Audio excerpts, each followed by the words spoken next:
എടി എടി ഇതേ നിന്റെ വീട്ടിൽ നിന്നേ പപ്പയും മമ്മിയും അളിയനും പിള്ളേരൊക്കെ ഉണ്ട്. അവർക്ക് കഴിക്കാൻ എന്തെങ്കിലും ഉണ്ടോ അവിടെ?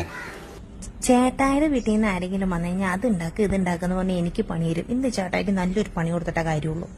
അതെ, നമുക്ക് കുറച്ച് മട്ടൻ ബിരിയാണി മേടിച്ചാലോ? മട്ടൻ ബിരിയാണി മേടിച്ചാൽ അതിനകത്ത് കഷ്ണം കുറവായിരിക്കില്ലേ? അതിന്റെ കൂടെ വല്ല ചിക്കൻ 65 അതുപോലെ ബീഫോ അങ്ങനെ എന്തെങ്കിലും മേടിക്കണോ? ദൈവമേ, പണി ചോദിച്ചു മേടിക്കുകയാണല്ലോ.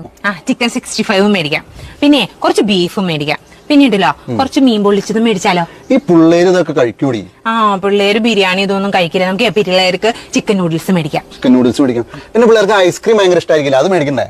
ഐസ്ക്രീം ഭയങ്കര ഇഷ്ടം, എനിക്ക് ഭയങ്കര ഇഷ്ടം. മേടിച്ചോ. ഇത്രയും പോരേടി.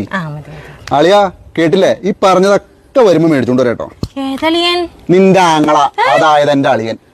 അവൻ വീട്ടിൽ നിന്ന് ഇറങ്ങാൻ നേരത്ത് പറഞ്ഞു, അളിയൻ കടയിലൊന്നും പോയി ബുദ്ധിമുട്ടണ്ട, എന്നാ വേണ്ടതെന്ന് വെച്ചാൽ ഞാൻ മേടിച്ചോണ്ട് വരാന്ന് പറഞ്ഞു. ഞാൻ ആയിക്കോട്ടെ എന്നും പറഞ്ഞു. ഇനി എന്തെങ്കിലും വേണോ? വേണമെങ്കിൽ ഇപ്പൊ വിളിച്ചു പറയാം.